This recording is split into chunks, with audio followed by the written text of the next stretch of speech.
Ésaïe 61, versets 1 à 4. L'Esprit du Seigneur, l'Éternel, est sur moi, car l'Éternel m'a oint pour porter de bonnes nouvelles aux malheureux. Il m'a envoyé pour guérir ceux qui ont le cœur brisé, pour proclamer aux captifs la liberté et aux prisonniers la délivrance, pour publier une année de grâce de l'Éternel et un jour de vengeance de notre Dieu, pour consoler tous les affligés, pour accorder aux affligés de Sion, pour leur donner un diadème au lieu de la cendre, une nuit de joie au lieu de deuil, un vêtement de louange au lieu d'un esprit abattu, afin qu'on les appelle des térébintes de la justice, une plantation de l'Éternel pour servir à sa gloire. Ils rebâtiront sur d'anciennes ruines, ils relèveront d'antiques décombres, ils renouvelleront des villes ravagées, dévastées depuis longtemps. Bonjour mes bien-aimés, le titre de cette semaine c'est « Rebâtir sur d'anciennes ruines ». Si on a lu ce verset d'Ésaïe, on va relire une version sur la version de Luc où Jésus relit ce passage d'Ésaïe. Si on a lu ce verset, c'est parce que je sais que beaucoup d'entre nous, on a vécu des enfances compliquées, émaillées de violence, de maltraitance, d'agression, de toutes sortes. Donc on a vécu des vies de souffrance et qu'on est arrivé à un moment, des fois dans nos parcours, on s'est demandé pourquoi Dieu a permis ça. Pourquoi Dieu a permis ça et où est-ce qu'on en est. Et on a l'impression des fois que malgré notre foi, c'est comme si Dieu ne prenait pas en compte ce qu'on est en train de vivre. C'est comme si Dieu ne faisait rien. Je sais que parmi les enfants de Dieu, il y en a qui croient que Dieu ne fait rien dans leur dépression. On a parlé de dépression, je crois, il n'y a pas longtemps. Ils sont des gens convertis et pourtant, ils ont l'impression des fois que la dépression, c'est comme si la dépression, c'est plus fort que Dieu. Je veux vous rassurer, mes bien-aimés, la Bible dit, et si nous avons la foi que ce que Dieu dit est vrai, que sa parole est vraie, c'est que rien n'est impossible à Dieu. Déjà, il faut sortir de cette mentalité de penser qu'il y a des choses que Dieu ne peut pas faire. Parce que c'est nous qui devons dealer avec nous-mêmes, avec nos traumas et avec tout ça. Peut-être que tu as l'impression que personne ne te comprend. Peut-être que tu as l'impression que même Dieu ne te comprend même pas. Peut-être que tu as l'impression que tu es face à toi-même, face à ta souffrance. Et le pire, c'est que dans cette situation dans laquelle tu es, tu as tout pour être heureux. Tu es peut-être marié, tu as peut-être des enfants, tu as peut-être un travail qui est un bon travail, tu as peut-être tout ce qu'il te faut. Et tu arrives à un moment dans ta vie où tu n'es pas bien. Tu sais qu'il y a quelque chose qui ne va pas. Et tu veux que la situation change. Deux cas. Je vais le dire là comme ça, mais je ne vais pas spécifiquement aborder les deux cas. Un cas, tu es converti, tu es un enfant de Dieu et je parle aux enfants de Dieu. Le deuxième cas, tu n'es pas un enfant de Dieu, tu n'es pas converti, tu n'as pas donné ta vie à Jésus-Christ. Pour que tu aies cette alliance avec Dieu, pour devenir un enfant adoptif de Dieu, il faut que tu aies cette alliance avec Jésus-Christ. Et après, ce que je vais dire va te concerner. Tu peux donc décider aujourd'hui de dire, moi aussi, je veux être au bénéfice de la croix. Moi aussi, je vais bénéficier de ce que Dieu veut faire pour ses enfants. Je veux être son enfant. Il n'y a pas d'autre chemin. Il y a le chemin, c'est Jésus-Christ. La Bible dit que c'est seulement Jésus-Christ. Si tu prends d'autres chemins, tu trouves d'autres chemins qui sont mieux, je t'en prie. Mais sache que la solution est Jésus-Christ, parce que Jésus-Christ, il est parti à la croix, il a payé le prix de toutes ces choses-là. Il n'a pas seulement payé un prix pour qu'on soit béni, pour qu'on ait des bonnes choses, mais il a aussi payé le prix pour notre guérison. Et là, le texte qu'on vient de lire parle exactement de ça. Jésus, il est venu pour guérir ceux qui ont le cœur brisé. Il est venu pour proclamer aux captifs, ceux qui sont captifs des addictions, ceux qui sont captifs. Parce que justement, quand on parle de captivité, il y a le fait d'avoir vécu toutes ces choses, des traumas d'enfance, des choses comme ça, on devient captif de certaines choses. Et captif et prisonnier de la délivrance. Prisonnier de... J'ai parlé dans une précédente vidéo de prisonnier de nos peurs, prisonnier on a plein de prisons. Parce qu'on a vécu des choses tellement difficiles qu'on arrive à un certain âge, quand on arrive dans l'âge adulte, on est déjà complètement, j'ai envie de dire, fait. Et ça ne fonctionne quand même pas. Et aujourd'hui, je ne suis pas en train de parler des attaques, je ne suis pas en train de parler de ce que toi-même tu as fait. Je suis en train de parler de quelque chose qui t'a été fait quand tu étais enfant, que les personnes ont été manipulées par Satan ou pas, mais en tout cas, tu as fait des choses quand tu étais enfant. Et que ces choses-là t'ont poursuivi tout au long de ton adolescence jusqu'à ton âge adulte, peut-être même que tu n'es pas encore adulte et tu es peut-être jeune encore, et tu es en train de vivre ces choses. il faut prendre le mal et le traiter à la racine. Et la seule personne qui peut faire ça, c'est Dieu. La Bible nous apprend, j'ai pas mis ça dans mes notes, mais la Bible nous apprend que l'homme est divisé en 3 parties. L'homme est d'abord esprit. La Bible dit que Dieu nous a créés à son image. Et je me rappelle d'ailleurs, petite anecdote, quand j'étais petite, quand ma mère elle me disait, faut pas se moquer des gens quand ils sont moches ou des choses comme ça parce qu'ils sont créés à l'image de Dieu. Moi, je croyais que littéralement, chaque être humain sur la terre était créé à l'image de Dieu. Mais non, en fait, Dieu a créé l'homme à sa ressemblance, c'est-à-dire esprit, parce que la Bible dit que Dieu est esprit. Donc, le premier caractère de l'être humain, c'est être esprit. Ton vrai toi, c'est ton esprit.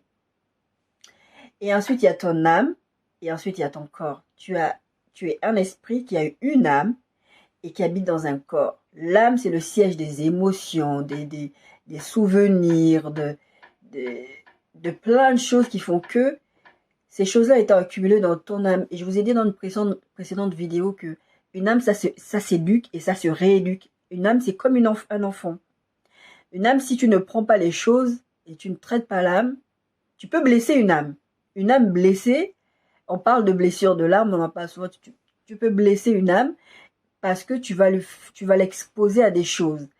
Exposer un enfant, par exemple, à des choses, à la sexualité très très jeune, ça va le traumatiser. Son âme va être traumatisée. Il va développer des addictions, il va développer des comportements à risque, il va développer des angoisses et des choses qui sont pas normales. C'est pareil avec une âme. Une âme, c'est sensible, c'est fragile. Une âme, c'est comme un enfant, ça s'éduque. Si vous l'exposez à des choses auxquelles il ne doit pas être exposé, l'âme va souffrir et souffrir longtemps.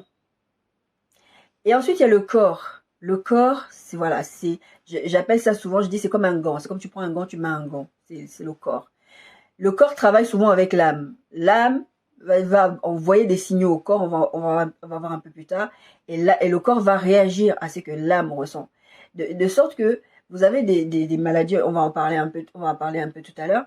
Vous avez des maladies psychologiques, psychosomatiques qui viennent du fait que ton âme est blessée et ton âme va produire des choses dans ton corps. Et la Bible en parle de ça, justement.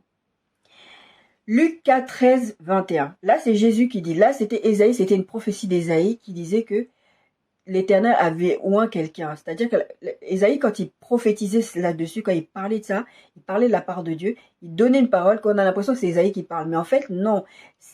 Cette parole, elle est sortie, c'est Jésus, en fait. Parce que quand Jésus va lire ça, ce que je vais lire maintenant, il va dire, en fait, vous voyez cette parole qui a été dite dans Ésaïe, c'est moi. Luc 4, 13, 21. Après avoir tenté de toutes ces manières, le diable s'éloigna de lui jusqu'à un moment favorable. Jésus, revêtu de la puissance de l'Esprit, retourna en Galilée et sa renommée se répandit dans tout le pays d'alentour. Dans tout le pays d'alentour, oui. Il enseignait dans les synagogues, il était glorifié par tous. Il se rendit à Nazareth où il avait été élevé et selon sa coutume, il entra dans la synagogue le jour du sabbat et se leva pour faire la lecture. Et on lui remit le livre du prophète Ésaïe, l'ayant déroulé, il trouvait l'endroit où il était écrit. L'Esprit du Seigneur est sur moi, parce qu'il m'a oint pour annoncer une bonne nouvelle aux pauvres. Il m'a envoyé pour guérir ceux qui ont le cœur brisé, pour proclamer aux captifs la délivrance et aux aveugles le recouvrement de la vue, pour renvoyer libres les opprimés et pour publier une année de grâce du Seigneur. Ensuite, il roula le livre, le remit aux serviteurs et s'assit. Tous ceux qui se trouvaient dans la synagogue avaient les regards fixés sur lui. Alors, il commença à leur dire, « Aujourd'hui, cette parole de l'écriture que vous venez d'entendre est accomplie. » Je remets mes lunettes parce que, en fait, la vérité, c'est que je mets des lunettes depuis mon adolescence et quand je fais les vidéos, comme j'ai expliqué, si je fais ça, vous avez ma ring light dans les verres et ça, c'est impossible à enlever en fait. Et donc, je tourne mes vidéos, petite parenthèse, je tourne mes vidéos sans mes lunettes parce que c'est un peu une plaie. Mais je vois de plus en plus que j'ai des difficultés à voir, justement. Et donc, il vaut mieux que je mette mes lunettes de temps en temps pour lire. Je suis désolée pour le reflet de la ring light dans mes verres. Pour revenir au texte que nous venons de lire, Jésus il dit, Luc 4, il rentre dans la synagogue. Jésus fait ça à quel moment? Il fait ça à un moment où il a passé 40 jours et 40 nuits dans le désert. Il a été tenté par Satan. Et la Bible dit, verset 13, le diable s'éloigna de lui jusqu'à un moment favorable. Ce passage s'éloigna de lui jusqu'à un moment favorable, je l'ai souligné. Pourquoi? Parce qu'en fait, les traumas que nous avons vécus dans nos enfances, des choses auxquels nous avons été exposés, auxquels on n'était pas censé être exposés. Nous étions des enfants, nous étions des bébés, nous étions des petits-enfants, des adolescents. Nous avons été exposés à des choses. Le diable, en fait, ce qu'il va faire, il va attendre un temps favorable pour venir te pourrir la vie. Je vous disais tout à l'heure en introduction, c'est que tout va bien dans ta vie, tu as un travail, tu as tout ce qu'il faut. Et c'est là que tu craques. Et je vous donnerai mon témoignage. C'est là que tu craques et les gens ne comprennent pas, mais pourquoi c'est comme ça, tu as tout ce qu'il faut, mais pourquoi?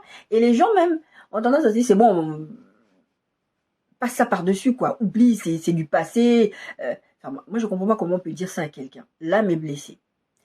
Je vous disais, Dieu, il a créé l'homme en 3 dimensions, à sa dimension à lui, parce que Dieu est 1 en 3. Dieu est 3 en 1. Voilà. Et il nous a créés à sa dimension. Et Dieu sait comment guérir les 3 parties de nos êtres.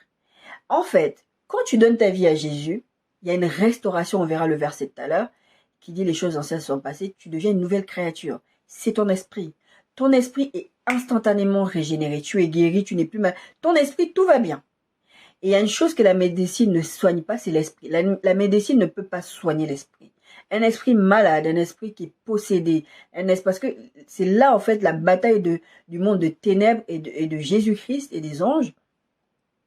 C'est de prendre le contrôle de l'esprit d'une personne, et c'est ce qu'on appelle les possessions démoniaques. Pourquoi? Parce que c'est là en fait qui va contrôler tout le reste de ton être. La médecine, ce qu'elle tente de faire, c'est de soigner l'âme.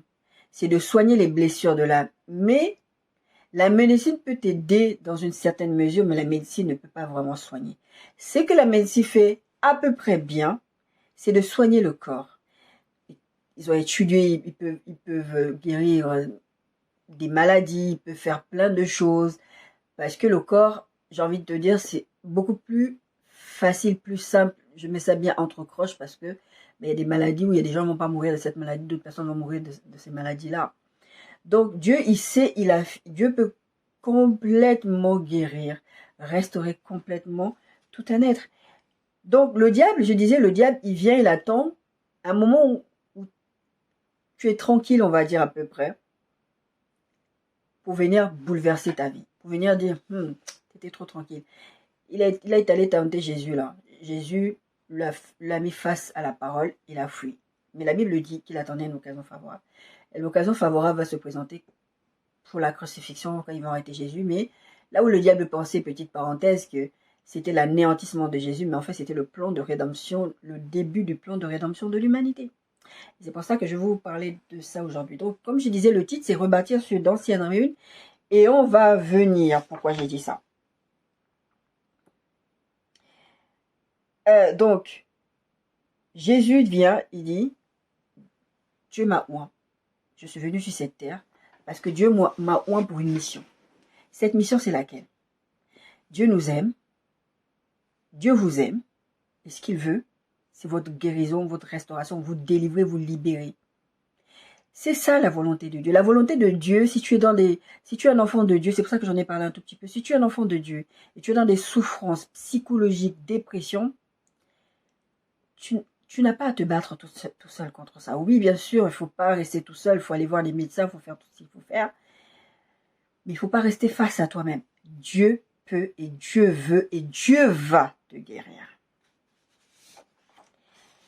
Jésus l'a dit, aujourd'hui cette parole s'est accomplie. Cette parole que vous venez d'entendre s'est accomplie. Nous avons dit, Jésus l'a tout payé. Il n'y a rien que tu vas demander à Jésus qu'il ne puisse faire. Si tu crois, Jésus, il peut faire. Il y a des fois, il va faire ça instantanément. Et il y a des fois, ça va être un processus. Nous allons faire un constat en 4 points. Le grand 1, c'est ça. Constat en 4 points. Déjà, la première chose, quand on est dans ces états-là, où on sait que ça ne va pas, on sait que la vie, on a des souvenirs de notre enfance qui viennent nous perturber, qui nous amènent dans la dépression. Reconnaître numéro 1 que ça ne va pas. Matthieu 9, 10, 13 dit ceci. Comme Jésus était à table dans la maison, voici beaucoup de publicains et de gens de mauvaise vie vinrent se mettre à table avec lui et avec ses disciples. Les pharisiens virent cela et dirent à ses disciples, « Pourquoi votre maître mange-t-il avec des publicains et les gens de mauvaise vie ?» Ce que Jésus ayant entendu, il dit, « Ce ne sont pas ceux qui se portent bien qui ont besoin de médecins, mais les malades. Allez et apprenez ce que signifie je prends plaisir à la miséricorde et non au sacrifice, car je ne suis pas venu appeler des justes, mais des pécheurs. C'est un contexte bien particulier. Je ne vais pas revenir sur le contexte parce que ce n'est pas ça qui nous intéresse. Ce qui nous intéresse, c'est que Jésus, il dit, je suis venu pour ceux qui savent, qui ont conscience qu'ils sont malades. La Bible dit que c'était des gens de mauvaise vie. On parle de pécheurs. Mais mettez-le dans votre contexte de la situation dans laquelle vous êtes, dans la situation de la dépression, dans la situation de ces choses qui vous font mal. Mettez-vous dans ce contexte-là et dites-vous que ce que Dieu veut, c'est vous guérir. Mais déjà, il faut que tu reconnaisses que ça ne va pas. Si tu as des traits psychologiques de mauvaises choses et que tu ne veux pas reconnaître qu'il y a quelque chose qui ne va pas chez toi, Jésus ne peut rien faire. Jésus, il avait dit à je crois que c'était à Bartimée, l'aveugle, je crois que c'était Bartimée à qui il a dit ça, il a dit, est-ce que tu veux que je te guérisse? Et plusieurs endroits dans le Nouveau Testament, vous verrez que Jésus posait la question, genre, est-ce que tu veux? Il les mettait dans une position pour vraiment, est-ce que tu veux vraiment ta délivrance, ta guérison? Oui, je le veux. On a lu la dernière fois, dans une précédente prédication, il a dit, Seigneur, viens au secours de mon incrédulité, c'était Jairus. Il dit, Seigneur, viens parce que je sais que tu peux le faire, mais ma foi n'est pas à son niveau, au niveau où elle devrait, donc viens au secours de mon incrédulité. Jésus va toujours te poser la question, est-ce que tu es malade? Parce que si tu considères que tu n'es pas malade, Jésus ne va pas venir te guérir. Je vais vous prendre un exemple auquel j'ai déjà été confrontée à des personnes qu'on appelle des pervers narcissiques. Moi, j'aime bien les appeler pas les pervers narcissiques parce que ça fait très gros mot. Je s'appelle tout simplement des narcissiques. C'est des gens qui sont imbus d'eux-mêmes, qui pensent qu'à eux, qui sont très très égoïstes et qui font subir aux autres des choses qui les font souffrir.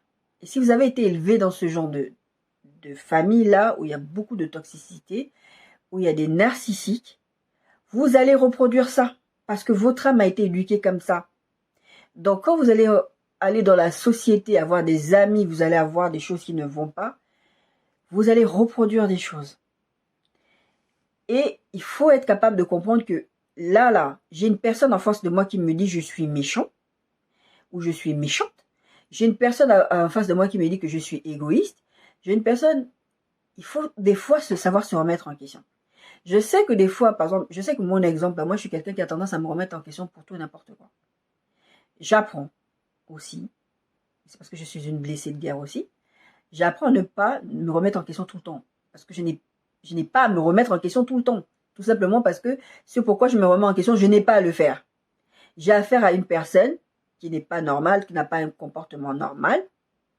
Je n'ai pas à me remettre en question parce que j'ai constaté que ça n'allait pas chez cette personne. Donc, si vous avez des gens dans votre entourage qui vous disent, t'es trop comme ça, t'as ceci, ne prenez pas ça forcément comme quelque chose de mauvais. Essayez de voir, est-ce qu'il y a vraiment un problème chez moi? Allez demander au Saint-Esprit. Je vous dis souvent, faites du Saint-Esprit votre allié. Demandez au Saint-Esprit, qu'est-ce qui ne va pas chez moi? Est-ce que c'est vraiment vrai? Parce que si le problème vient de toi, moi j'ai vécu une situation où j'étais harcelée au niveau psychologique, spirituel dans une église, et je me remettais en question, je pensais que c'était peut-être moi qui avais un problème spirituel et qui faisait que j'étais attaquée, mais que je prenais ça comme des attaques, mais c'était pas vraiment des attaques en fait. Que peut-être c'était moi qui le ressentais comme ça, parce que peut-être, je ne sais pas, je me remettais en question. Et je suis allée demander au Saint-Esprit, qu'est-ce qui se passe? Est-ce que ça vient de moi? Seigneur, s'il y a quelque chose que ça vient de moi, si ces comportements, si cette situation que je suis en train de vivre vient de moi, Seigneur, montre-moi. Montre-moi pour que je puisse me corriger. Il faut vouloir se corriger. Un narcissique ne veut pas se corriger. Si vous ne vous sentez pas malade, vous n'allez pas vouloir vous corriger. Vous n'allez pas avoir... Il y a des choses que vous ne demandez pas au Saint-Esprit parce que vous savez très bien ce que le Saint-Esprit va vous dire. Et c'est valable avec les êtres humains. Il y a des choses que vous ne leur demandez pas parce que vous savez très bien ce qu'ils vont vous dire. C'est comme vous avez besoin que les gens vous caressent dans le sens du poil, vous savez à qui vous allez aller vous adresser. Les gens qui me côtoient savent que je suis quelqu'un de très très gentil, de très très patient, mais savent aussi que s'ils veulent entendre des vérités, ils vont me parler, je vais leur dire des vérités. Je vais pas les caresser dans le sens du poil, je vais peut-être amener ça en essayant d'être le plus gentil possible, mais je vais le dire. Je vais pas rester là à te laisser te vautrer ou à te laisser souffrir, parce que souvent les choses que vous faites ou qu'on fait, c'est lié à des souffrances internes. Quelqu'un qui est narcissique, c'est parce qu'il a vécu des choses. Je n'excuse pas le comportement parce qu'être méchant ou être égoïste ou des choses comme ça, ou parler mal ou battre les femmes parce que les pervers narcissiques, comme on les appelle, ils battent, ils trompent, et c'est jamais de leur faute. Bah, je t'ai trompé parce que c'est toi. C'est toi. Si tu me faisais du bien, bah, j'allais pas te tromper. Bah, je suis pas un bon père avec ton enfant parce que c'est toi. C'est toujours la faute des autres, ils se remettent pas en question. Donc, si vous ne reconnaissez pas la première étape que vous avez un problème, mon radiateur comme d'habitude, Jésus peut rien faire pour vous. Deuxième étape, le corps parle. Je vous ai dit un tout petit peu tout à l'heure. Psaume 32, 3 dit ceci. Tant que je me suis tue, mes os se consumaient, je gémissais toute la journée. Le corps parle. Tout ce que vous ne traitez pas, que vous ne réglez pas, je suis en train de me préparer parce que je voudrais bien allumer mon ordinateur pour vous parler d'une maladie. Vous avez des maladies qui sont psychosomatiques, qui sont des maladies, ça se passe dans la tête. Il y a une maladie qu'on appelle la fibromyalgie, dont je suis atteinte. Cette maladie, pendant longtemps, les gens ont cru que c'était un truc qui se passait dans la tête. Moi, j'ai un parcours de santé pénible depuis des années. Depuis aussi loin que je m'en souvienne, et le plus loin que je m'en souvienne, c'est l'adolescence, et j'ai 45 ans dépassés. D'accord? Je n'ai pas encore fêté mes 46 ans, c'est pour ça que j'ai dit j'ai 45 ans dépassés. Et j'ai souffert de pathologie depuis très très jeune. Personne ne mettait le doigt dessus. Tu vas voir les médecins, parce que comme tu as été à un moment donné en dépression et en dépression sévère, c'est pour ça que je vous ai dit que je vais vous parler un peu de mon témoignage. Peut-être pas aujourd'hui, je ne sais pas, parce que c'est très très long mon témoignage. Et donc les médecins pensent que parce que comme tu as vécu de la dépression et de la dépression sévère avec TS et tout, donc forcément, tout ce que tu ressens physiquement, c'est psychosomatique, c'est dans ta tête. Jusqu'à ce que je vous disais dans plusieurs vidéos, je suis venue en Bretagne. Avant de venir en Bretagne, déjà, j'avais changé de médecin traitant qui avait fini par découvrir, par me dire, on a cherché des maladies auto-immunes, on a cherché plein de trucs. Et finalement, le diagnostic est tombé fibromyalgie. Et la fibromyalgie, à une certaine époque, elle était considérée comme une maladie de la tête. C'était vraiment le truc de dire, en fait, ça ne va pas dans ta tête, voilà, c'est la fibromyalgie. Mais moi, en fait, personnellement, j'ai toujours pensé que la fibromyalgie, avant qu'on me la diagnostique, je pensais que la fibromyalgie, c'était une maladie fourre-tout. C'est-à-dire que les médecins ont cherché, ils n'ont pas trouvé, ils ont dit, allez, c'est la fibromyalgie. Je pensais que c'était pas une vraie maladie. Pas parce que quelqu'un me l'avait dit, mais je sais pas, dans ma tête, j'en étais convaincue. Donc, comme on m'a donné ce diagnostic, je me suis dit, voilà, ils ont même pas essayé de savoir de quoi il s'agit. Et maintenant, ils sont en train de dire, c'est la fibromyalgie. Alors, je vais vous parler un tout petit peu de la fibromyalgie. J'espère que cette vidéo va pas être trop longue parce que là, vraiment, j'ai beaucoup de choses à dire.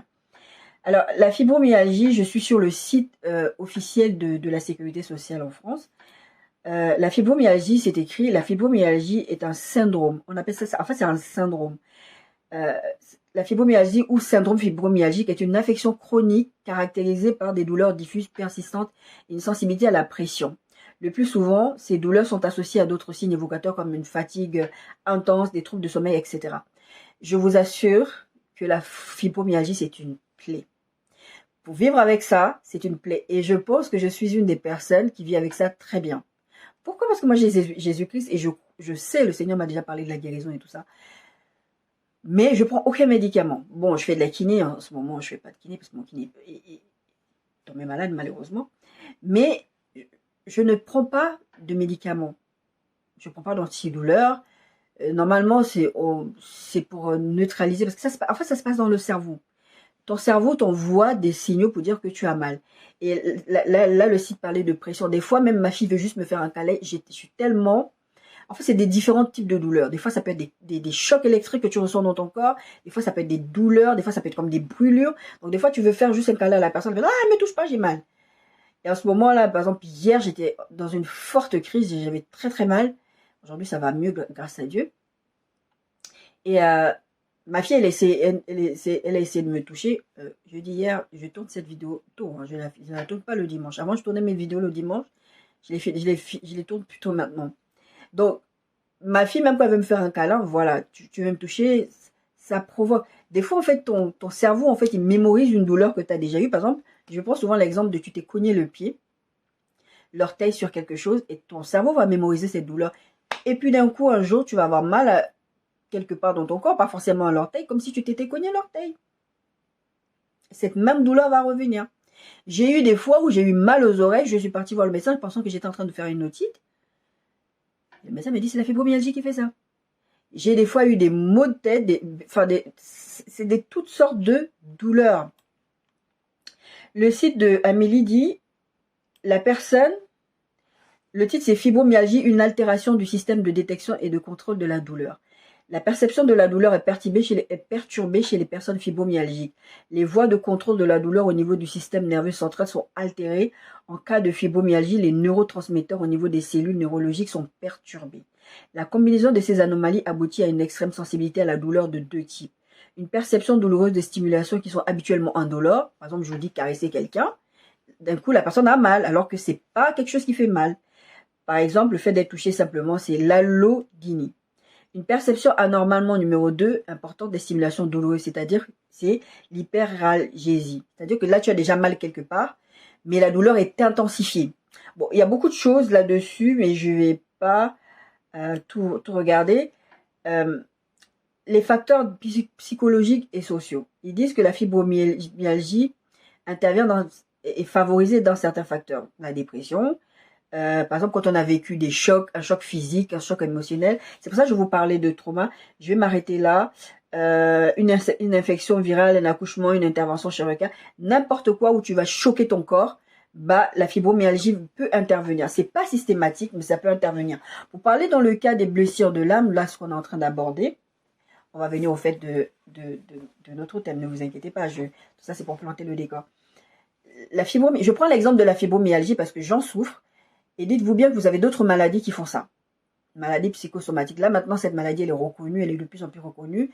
Elle est reconnue au niveau de l'OMS, ce qui n'était pas le cas avant. Les gens se sont battus pour dire que mais c'est une vraie maladie. C'est une maladie invalidante. Je vous dis, assure, je faisais la vaisselle. J'ai dû m'acheter un lave-vaisselle parce que je faisais la vaisselle. Je pleurais en faisant la vaisselle parce que j'avais tellement mal. J'ai tellement mal partout. Je pensais que c'était une autre pathologie dont je souffrais qui faisait ça. On m'a dit, mais non, la pathologie dont vous souffrez, c'est à des endroits spécifiques de votre corps. Là, c'est des douleurs diffuses, c'est-à-dire que c'est n'importe où dans le corps. Tu peux te mettre à avoir mal à la bouche et c'est la fibromyalgie, en fait.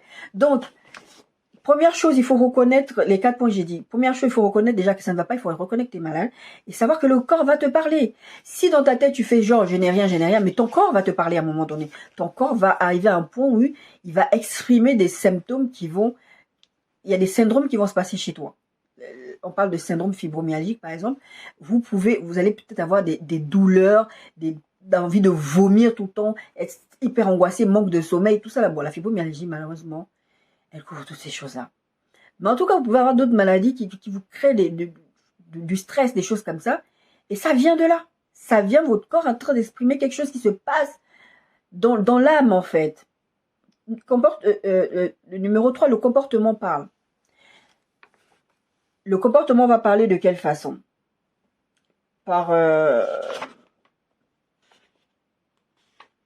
Bon, je vais vous lire un texte biblique qui parle. Genèse 4, Genèse 4, verset 17 à 19 et verset 23. Caïn connut sa femme, elle conçut et enfanta Enoch. Il bâtit ensuite une ville. Je vais aller jusqu'à là, et après il parle des descendants de Enoch, de Caïn, tout ça.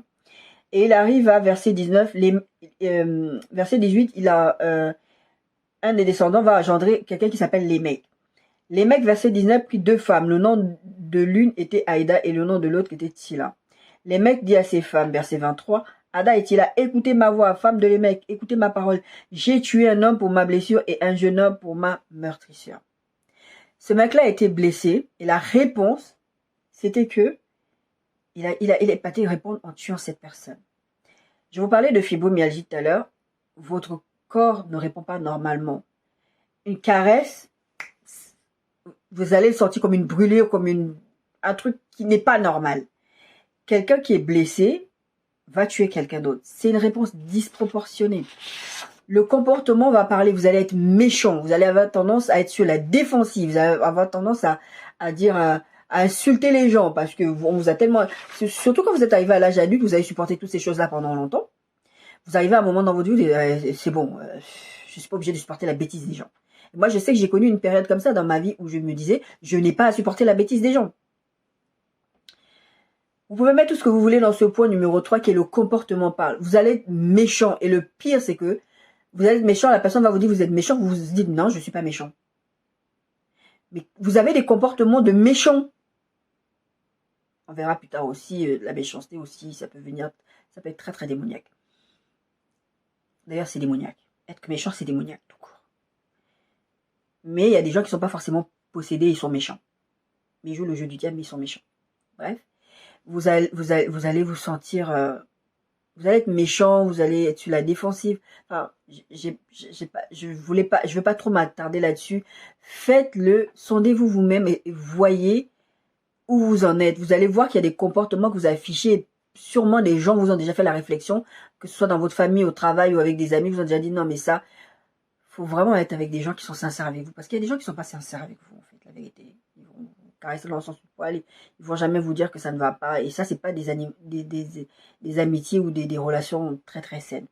Marchez avec des gens avec qui vous êtes redevable, qui peuvent vous dire les choses clairement. Donc, je vais pas m'attarder là-dessus. Donc, numéro 1, le constat à 4 points, je vous ai dit. Reconnaître que ça ne va pas, numéro 1.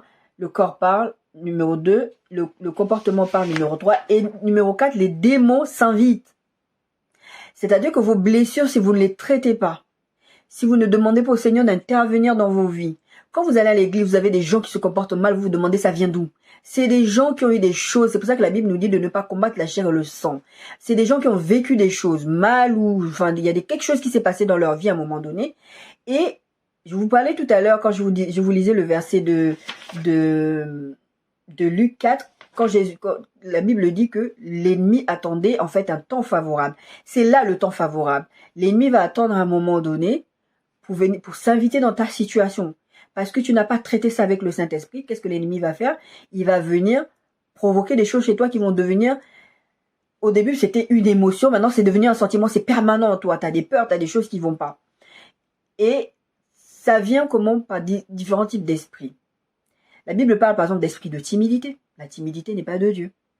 Parce que, par exemple, on t'a peut-être écrasé, comme je parlais de narcissique tout à l'heure, tu as été élevé par des parents narcissiques, et tu es extrêmement timide parce que on m'a toujours dit, il ne faut pas que je parle, je n'ai pas le droit de répondre, je n'ai pas le droit de parler, je n'ai pas le droit de ceci, donc tu te tais, tu ne parles pas. L'esprit de rejet. Par exemple, quelqu'un te dit, tu vas demander, est-ce que tu peux me donner 20 euros? Et la personne te dit, non, je peux pas. Toi, tu vas le prendre comme la personne t'aime pas, c'est pour ça qu'elle te donne pas 20 euros. Ça, c'est un esprit, c'est très démoniaque. La jalousie. Pourquoi est-ce que les autres ont des parents comme ça? Pourquoi est-ce que moi, je n'ai pas eu de parents? Vous n'avez pas l'impression que c'est de la jalousie, parce que vous dites que vous êtes en train quelque part de vous morfondre sur vous-même. Mais c'est de la jalousie. Vous voulez ce que les autres ont. Vous allez avoir des comportements méchants, comme je parlais de méchanceté à l'instant. Vous allez vouloir ce que les autres ont à tout prix. Vous allez vouloir voler le mari de l'autre, la femme de l'autre. Vous allez avoir des comportements... Ça, c'est des trucs bien démoniaques. Les démons vont s'inviter dans vos situations. Des blessures qui étaient là. Et si vous ne les traitez pas, les démons s'invitent dans vos situations. Luc 4, 13, 21, c'est ce que je vous ai lu tout à l'heure. Je vous parle à l'instant. Après l'avoir tenté de toutes ces manières, le diable s'éloigna de lui jusqu'à un moment favorable. Le diable, les démons vont attendre des moments favorables pour venir agir dans votre vie. Et vous allez avoir des choses qui ne vont pas. Il y en a en fait, ça les tourmente, qui sont tellement tourmentés par des aspects impurs qui pensent à mettre fin à leur jour. Ça a été mon cas. J'ai passé 4 ans et demi, 5 ans de psychiatrie lourde. J'étais enfermée parce que j'attentais à chaque fois à ma vie. Je ne m'en prenais jamais aux gens. Et il y a 2-3 jours, puisque j'ai eu un dégât des eaux chez moi, donc j'ai dû refaire des cartons, refaire des trucs et tout. Je me suis retrouvée dans une situation où j'ai trouvé, dans mes affaires, j'ai trouvé un cahier où j'avais écrit des choses. Et ma fille m'a dit, je peux le lire? J'ai dit, oui, tu peux le lire, mais je lui ai dit, warning, il y a des choses très graphiques là-dedans. Si tu n'es pas capable de lire les choses, c'était mes pensées quand j'étais en dépression, j'étais enfermée en psychiatrie, et c'était en 2002. Et ma fille, elle a lu, et il y a un passage où je disais, j'essaie de me supprimer, et c'est vrai, je vous assure, quand j'étais chez moi, je me rappelle encore de ça. Quand j'étais chez moi, je m'asseyais sur le bord de mon lit, j'ai dit, j'ai essayé cette méthode, ça ne fonctionne pas. Peut-être je vais combiner cette méthode et cette méthode, ça va fonctionner. Et j'attendais à mes jours chaque fois. Et ce que j'ai écrit dans ces cahiers, c'était, j'essaie à chaque fois, ça ne marche pas. Je crois que la prochaine étape, c'est de tuer quelqu'un. J'ai écrit ça, je vous assure. J'ai rangé le cahier, je voulais vous le lire, après je me suis dit, bon, ça ne vaut pas la peine. J'ai voulu, je ne pouvais pas me supprimer parce que Dieu ne voulait pas que je meure. C'est après que j'ai compris que Dieu ne voulait pas que je meure. Donc dans ma tête, c'était, si je ne peux pas me tuer, puisque apparemment ça ne fonctionne pas, il n'y a rien que je fasse, ils arrivent toujours à me récupérer. Il n'y a rien que je fasse qui fonctionne, donc je vais tuer.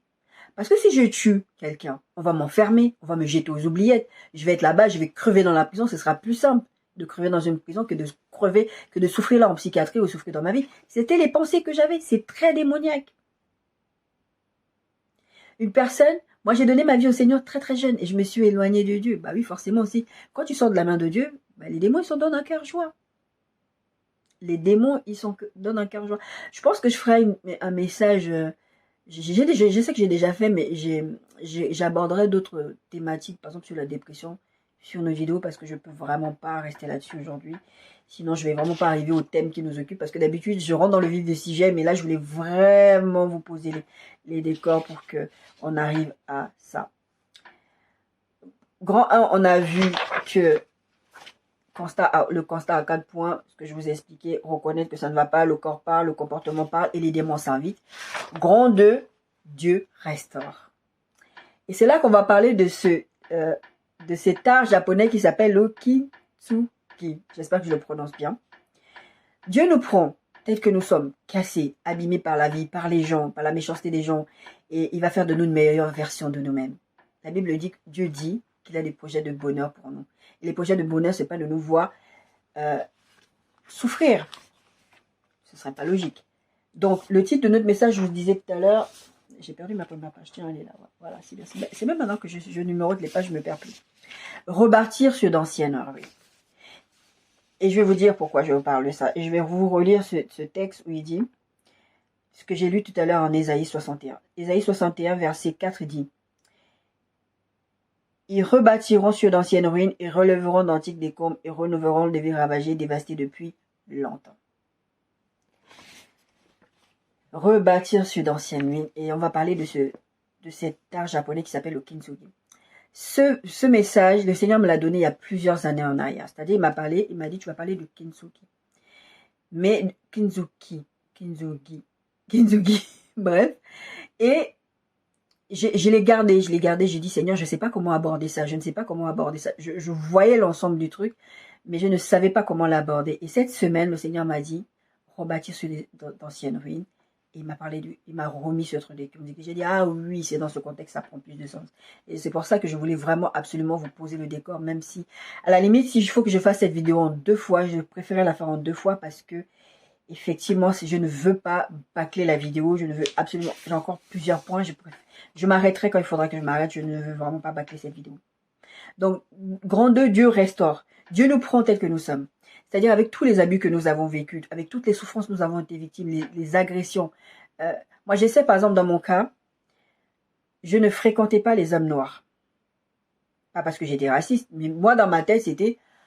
je ne sais pas pourquoi les gens me prennent la tête avec ça, parce que j'avais beaucoup d'attaques d'hommes noirs. Mais pourquoi tu veux sortir qu'avec des blancs? Pourquoi tu sors qu'avec des blancs? Pourquoi tu sors avec des blancs? Pourquoi tu sors avec des blancs? Et je ne savais pas. Pourtant, j'ai été suivie psychologiquement parlant, j'ai été voir des psychologues, j'ai été suivie par 2 psychiatres, parce que bon, j'étais vraiment dans des périodes, c'était très compliqué dans ma vie. Aucun d'entre eux n'a mis le mot là-dessus. Qui a mis le mot là-dessus? C'était le Saint-Esprit. Et le Saint-Esprit a mis ce mot là-dessus, ces mots là-dessus, c'était en 2018, début 2018. Parce que j'étais dans cette relation que le Seigneur m'avait parlé. Et le Seigneur m'a dit une fois dans mon sommeil, il me dit, lève-toi, écris. Après, il m'avait fait écrire plein de choses que j'avais mal à la main à force d'écrire. Et une des choses qu'il m'avait dit, il m'a dit, tu sais pourquoi tu es attiré par les blancs? Parce que tu as été agressé sexuellement par... La première fois que tu as été agressé sexuellement, c'est par un homme noir et j'avais quoi, 5-6 ans. Et moi, je n'avais jamais fait le lien. C'est logique là maintenant que je vous le dis. Mais j'avais jamais fait le lien. Moi, je suis quelqu'un, j'ai développé des comportements addictifs à cause de ça. Mais une des choses, c'est que je ne sortais pas avec les âmes noires. Parce que pour moi, j'étais pas juste attirée. C'est comme ça que je le justifiais. Et c'est vrai, je n'avais pas une histoire de racisme ou de self-hate en moi. Où je le sentais vraiment pas comme ça. Je me disais, c'est comme les gens sont attirés par les gros, les minces, les blonds, les blonds, les blondes, les brunes. Moi, je suis attirée par les blonds. C'est comme ça que je dis pas que c'est le cas pour tout le monde. Hein. Je vous dis, je parle de mon cas. Donc, tous les exemples que je vous donne, c'est pour vous aider aussi à aller vous sonder, à aller voir avec le Seigneur où vous en êtes pour pouvoir détecter peut-être qu'il y a des comportements qui ne sont pas normaux chez vous. Moi, ça, je ne savais même pas que c'était pas normal. Jusqu'à ce que le Saint-Esprit me dit, dans ma liste de mariage. Quand il m'avait parlé de mariage en 2000, je sais plus, 2000. Enfin, quand il a commencé à me, avant les années 2010, mais quand le Seigneur a commencé à me parler de mariage, il m'avait dit, fais-moi ta liste. C'était comment ça? 2015-2016. Quand le Seigneur a commencé à spécifiquement me parler de mariage. Vraiment insister là-dessus. Vraiment, pose tel acte, fais ça, fais ça. Vraiment, là, le Seigneur me préparait à me marier.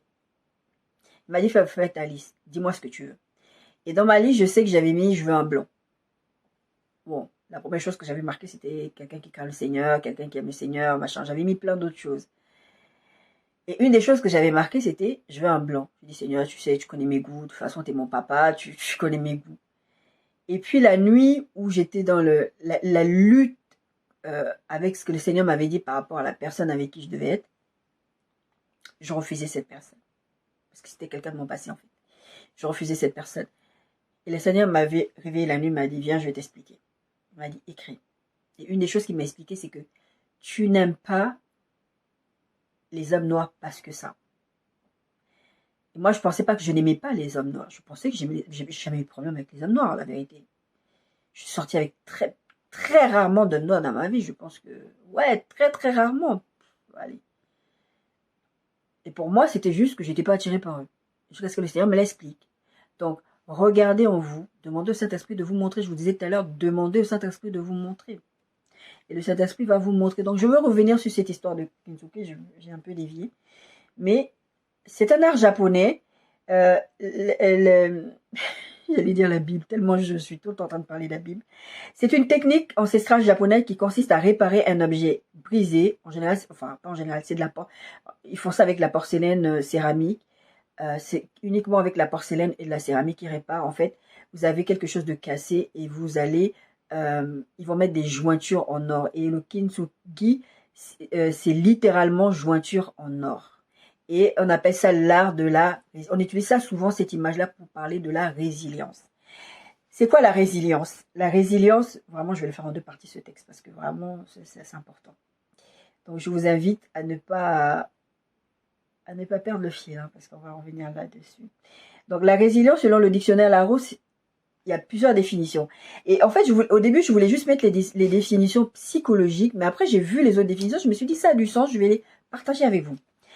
En psychologie, c'est l'aptitude d'un individu à se construire et à vivre de manière satisfaisante en dépit des circonstances traumatiques.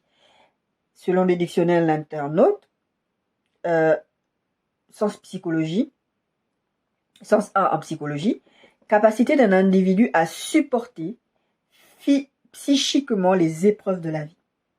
Capacité qui lui permet de rebondir, de prendre un nouveau départ après un traumatisme. Synonyme, endurance, résistance. Le sens numéro 2, c'est en physique. En physique, la résilience, c'est la capacité des matériaux à résister au choc. Exemple, dans l'industrie, on utilise certains matériaux plutôt que d'autres en raison de leur résilience. Je ne savais même pas qu'on utilisait ces termes-là comme ça. Synonyme, robustesse, résistance, solidité. Sens numéro 3, en informatique. Capacité d'un système informatique à continuer de fonctionner malgré des déficiences. Je me souviens, il y a quelques années, il y a beaucoup d'années en arrière, je crois il y a plus de 10 ans même, j'étais dans l'église où j'étais au niveau de la louange, et je sais qu'on avait chanté une chanson, et ça disait, et je sais que le Saint-Esprit m'avait impulsé pour que je change les paroles de cette chanson, et j'avais dit aux gens, vous savez, c'est comme un ordinateur. S'il y a un problème dans l'ordinateur, à un moment donné, on ne peut plus rien faire. Il faut restaurer l'ordinateur. Et je disais, on chantait, restaure-nous, restaure-nous, cool. Restaure-nous, restaure-nous, cool. Et la résilience, c'est ce qu'on utilise. On entend ça partout. Il y a des gens qui supportent les épreuves, malgré les épreuves, malgré ce qu'ils ont vécu, qui arrivent à sortir des situations, qui arrivent à vivre des situations, de sortir des situations traumatiques, parce qu'ils sont résilients, ils ont appris à accepter que ce qui m'est arrivé, en fait, ok, ça m'est arrivé, mais je peux en faire une force. Les païens font ça. Et nous, en tant qu'enfants de Dieu, Dieu veut faire une meilleure version de nous. il m'avait parlé de cet art-là. En fait, ils prennent quoi? Ils prennent ces matériaux qui sont cassés, ils jettent pas. Ils prennent ces matériaux-là, ils mettent des jointures en or. Et je vous invite à aller regarder sur Internet parce que là, je ne sais pas comment faire. Je ne sais pas encore faire bien les montages avec le téléphone. Je ne sais pas si je pourrais le faire. Donc, mettre cette image du bol cassé avec les jointures en or. Mais ça donne quelque chose de magnifique. La Bible dit que toutes les choses sont passées et maintenant les choses sont devenues nouvelles. À partir du moment où on donne notre vie à Jésus, c'est pas forcément automatique dans le sens où tout d'un coup je deviens résilient. Non, c'est un travail que il faut laisser le Saint-Esprit faire. Il faut laisser le Saint-Esprit faire et Dieu aura sa part et nous aurons la nôtre. Le Kintsugi, je vais arrêter de prononcer ce mot-là. On va parler de résilience tout simplement. La résilience nous permet d'affronter la vie. Ça, c'est humain. Ça, c'est pas divin. Ça, c'est comment l'humain deal avec les traumas. Et je vous parlais de fibromyalgie tout à l'heure et les façons dont, par exemple, on traite la fibromyalgie, une des façons de traiter la fibromyalgie, c'est avec des cachets de neuroleptiques. Quand j'étais en dépression, j'ai pris de neuroleptiques. Et quand ils m'ont dit, pour traiter la fibromyalgie, en tout cas pour vous aider, pour vous soulager, c'est pas que ça traite. Parce que c'est une maladie qui se traite pas. Ça peut disparaître pendant des années, mais c'est une maladie, en fait, tu l'as à vie. C'est comme un herpès. Les gens qui souffrent d'herpès, bah, par exemple, quand tu étais bébé, quelqu'un qui avait un herpès t'a fait un bisou, par exemple, tu vas peut-être pas manifester les boutons, peut-être 20 ans après, tu vas manifester un bouton de fièvre. Et comme les gens pensent que c'est forcément une maladie sexuellement transmissible, c'est pas le cas. Des fois, tu peux faire un bisou à un enfant, et l'enfant garde ça dans son corps, et un jour, à 20 ans, 30 ans, 40 ans, ça se réveille, comme ça. Et les traumas, des fois, ils se réveillent. Les gens qui sont résilients, ils sont résilients, mais il y a des moments, ça ne va pas. Moi, je sais qu'on m'a déjà dit, et je sais que ma soeur m'en parlait, elle me disait, les gens qui souffrent de la fibromyalgie sont dépressifs. Parce qu'ils ne supportent pas la douleur. C'est insupportable, la douleur, au quotidien. Et il faut déjà être capable, comme je disais tout à l'heure, il faut être capable déjà d'encaisser que j'ai un problème. Parce que pour que Dieu fasse sa part dans cette affaire-là, il faut accepter que tu as un problème. Et si tu n'acceptes pas que tu as un problème, Dieu ne peut pas intervenir. Je vous dis souvent, le Saint-Esprit, c'est un gentleman. Le Saint-Esprit ne va pas où tu l'as pas appelé. Si tu dis, je ne veux pas que tu me touches, il ne le fera pas. Je vous ai dit tout à l'heure, en début, que Jésus lui demandait, est-ce que tu veux être guéri? Si tu veux être guéri, oui, le Saint-Esprit va agir. Mais il y a des gens qui font comme un peu barbe bleue. Seigneur, ce domaine-là, tu peux faire. Ce domaine-là, tu peux faire. Ce placard, je trouve, tu vas traiter ce problème-là. Par exemple, les problèmes d'argent, les problèmes de fertilité, les problèmes de mariage, ça, mais là, on va commencer à toucher à ta propre nature. Tu vas te sentir insulté que moi, je ne fais rien de mal, je suis quelqu'un de bien. J'entends souvent cette expression qui m'énerve. Mais royalement, tu es une bonne personne. Ça veut dire quoi, ça? Dire à une personne que tu es une bonne personne. Bon, ça, c'est moi. Ça, c'est moi. C'est une expression que je trouve complètement... Ça veut dire quoi? Personne n'est bon. Personne n'est bon. On peut avoir des traits de gentillesse. Je vous dis souvent, la gentillesse, c'est pas un fruit de l'esprit, c'est quelque chose que Dieu a mis dans la nature humaine, la gentillesse. Tu peux être gentil, mais dire que quelqu'un est bon, mais non. La bonté, c'est un truc divin. C'est un truc du divin, ça relève du divin. C'est le divin qui va te rendre bon. C'est Dieu qui va te rendre bon. Le Saint-Esprit qui va te rendre bon. Mais le Saint-Esprit va faire ça si tu ne lui ouvres pas la porte. Si le Saint-Esprit... C'est Apocalypse 3:20, je crois. Je ne sais plus la référence. C'est Apocalypse où Jésus dit, je viens, je toque à la porte. Si quelqu'un entend ma voix, il ouvre la porte, je viendrai, je souperai avec lui et lui avec moi. Jésus veut venir te restaurer. Dieu, je vous ai dit, grand 2, Dieu restaure. Dieu vient te restaurer. On va pas aller plus loin dans l'histoire de la restauration par Dieu parce qu'on est quasiment à la fin de la vidéo. Et je veux vraiment traiter bien tous ces sujets-là. Dieu veut vraiment te restaurer, mais il aura sa part à faire et tu auras ta part à faire. 2 Corinthiens 12, 8, 10 dit ceci.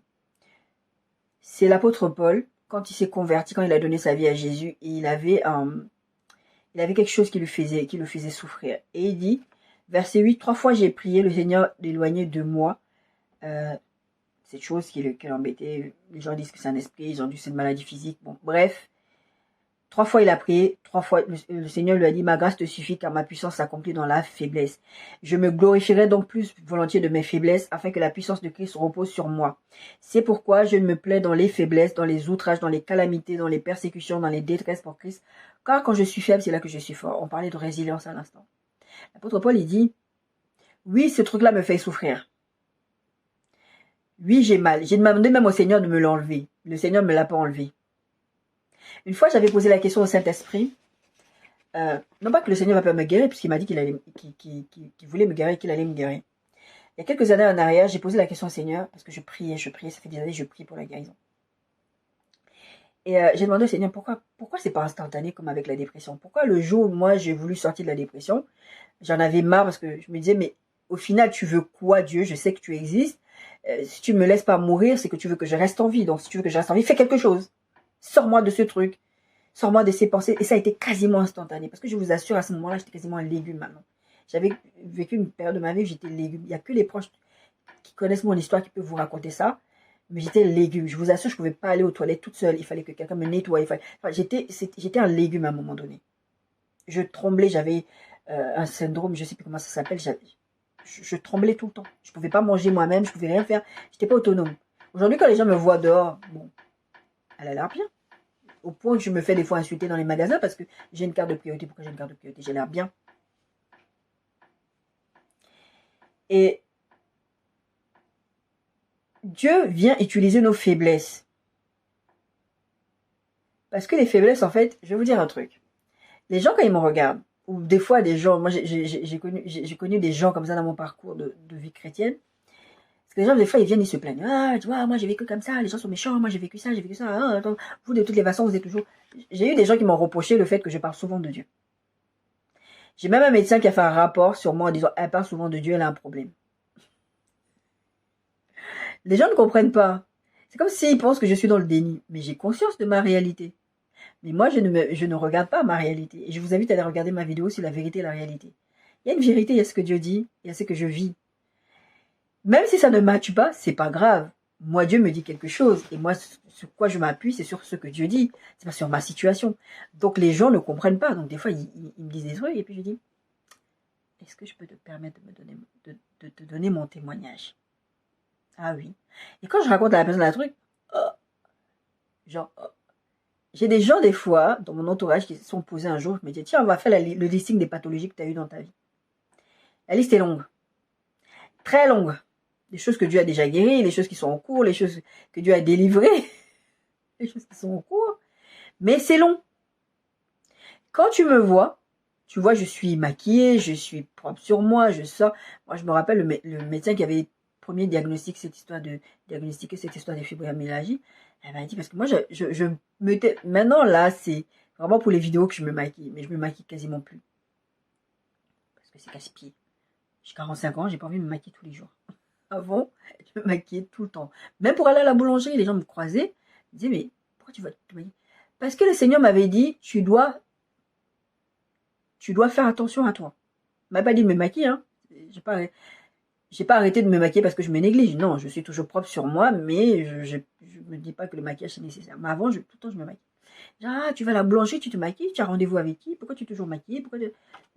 Parce que tu as rencontré un mec. Mais vous croyez que j'ai besoin de rencontrer un mec? Moi, j'ai un Jésus en moi, qui vit en moi, et qui me donne la joie de vivre. Et j'ai la joie de vivre. Ma fille lisait, je vous disais tout à l'heure, elle lisait mon cahier, et elle dit, mais tu viens de loin. Mon médecin traitant, ce même médecin traitant qui a diagnostiqué cette fibromyalgie, elle m'avait dit, mais je vous vois tout le temps venir, vous êtes super bien maquillée, vous êtes magnifique, mais tout le temps, ça va pas, vous avez toujours mal, mais ça va, c'est pas normal que vous ayez mal comme ça. Vous avez mal comme ça depuis longtemps? C'est là que je explique. Je me dis, mais c'est pas normal. Et là, je m'effondre en pleurs. Parce que pour une fois, il y a un médecin qui me disait pas que c'est dans ma tête. Qui me disait, non, on va chercher, il y a un problème. Tu peux pas venir à chaque consultation. Venir, par exemple, t'as un bobo, t'as un ceci, t'as un cela, et puis quand je te demande comment ça va, sinon autrement de ça, ah bah j'ai mal. Encore? Mais c'est pas normal. J'ai pleuré. Parce que c'était la première à avoir pris, en tant que médecin, avoir pris en compte le fait que je souffrais. Mais je souffrais, je vous assure, les douleurs me réveillaient dans mon sommeil. Et le Seigneur aussi a restauré ça. Je ne dormais plus les nuits à cause des douleurs. C'était impossible pour moi de dormir. Je me réveillais en pleurs. Je pleurais tout le temps parce que j'avais mal.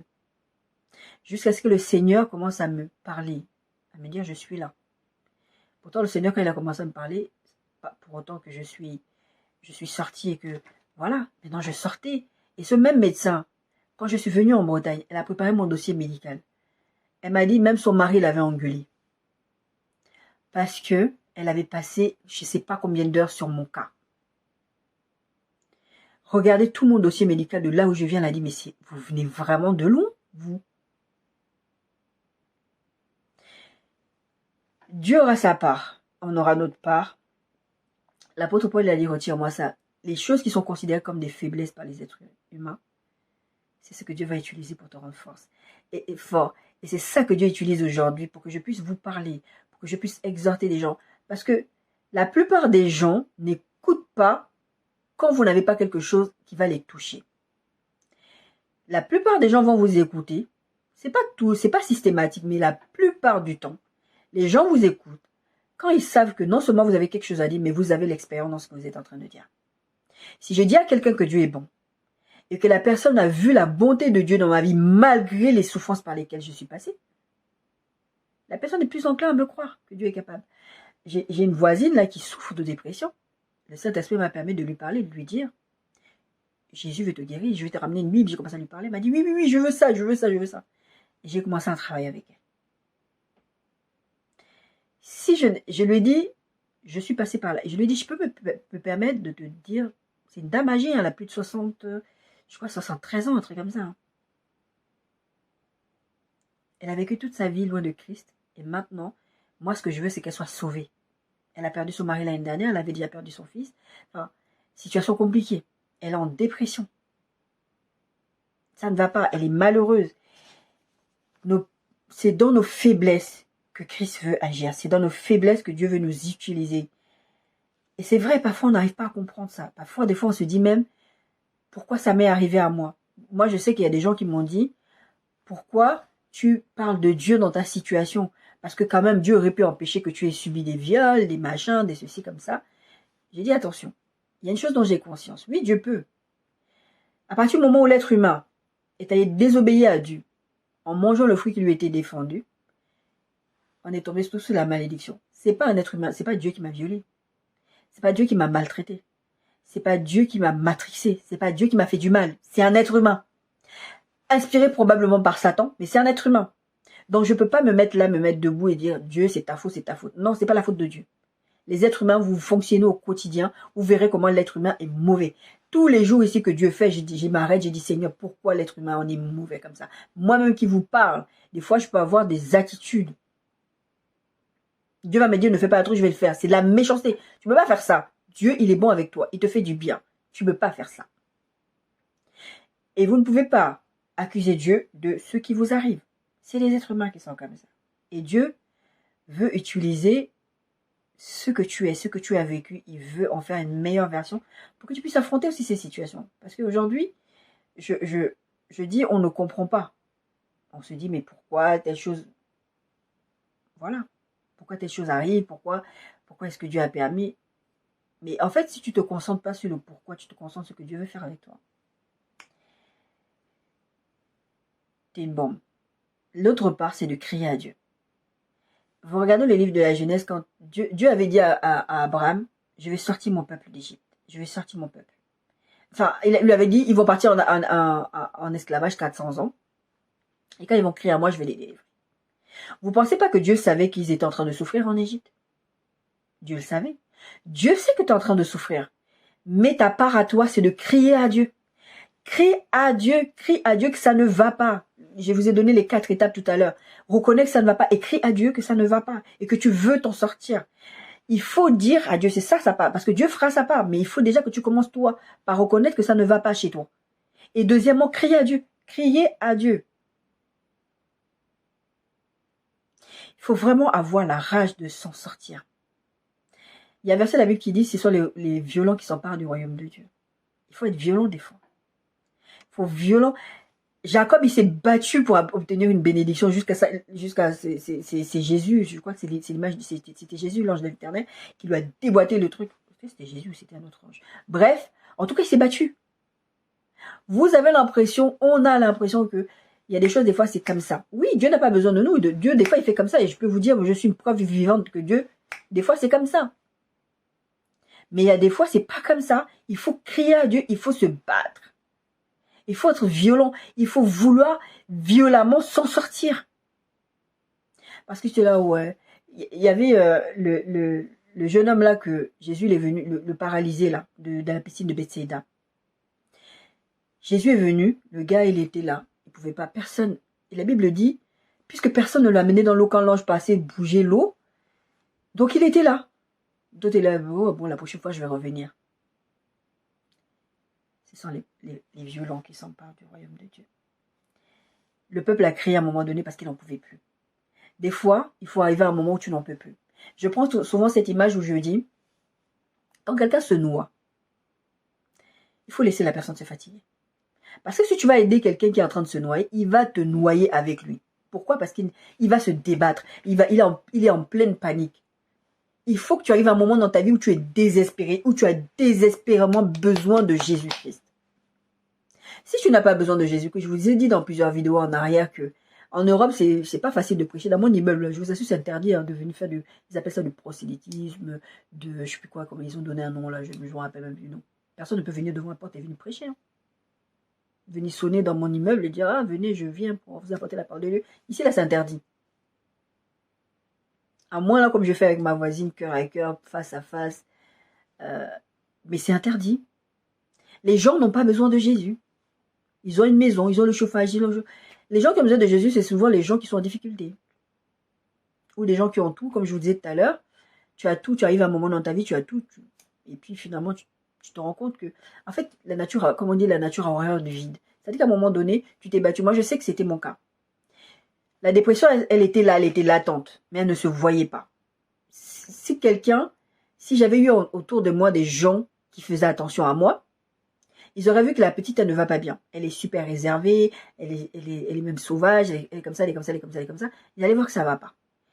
Et c'est comme ça aussi que le Saint-Esprit plus tard m'a enseigné par rapport à ma fille. Donc, je sais détecter quand elle ne va pas. Elle ne va pas bien. Les gens ne détectent pas que tu ne vas pas bien et on te laisse fonctionner comme ça dans la vie. Et en fait, moi, je me fixais des objectifs. Il faut que j'arrive à l'école. J'étais parmi les meilleurs de ma classe à chaque fois. Je travaillais. Et après, c'était, il faut que j'ai mon tel diplôme, il faut que j'ai mon tel diplôme, il faut que j'ai mon tel diplôme, il faut que je m'en sorte, il faut que j'ai un travail. Maintenant que je travaille. Et après, quand j'étais arrivée à atteindre tous mes objectifs, en fait, j'avais plus rien à me battre. Donc, toutes ces choses qui étaient en pause se sont remontées à la surface et c'est comme ça que la dépression s'est vraiment manifestée. Traitez le problème dès maintenant. Dieu va faire sa part, mais vous faites la part. Criez à Dieu. Dieu attend que tu cries à lui, que tu lui dis, je n'en peux plus. Je n'en peux plus. Et je veux m'en sortir.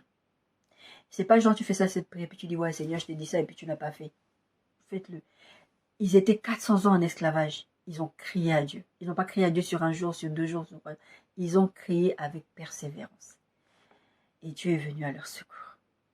Aujourd'hui, on va s'arrêter là. On va continuer la semaine prochaine. Je ne sais pas si on va faire en 3 parties. Je pense que non. Je pense qu'on va faire en 2 parties.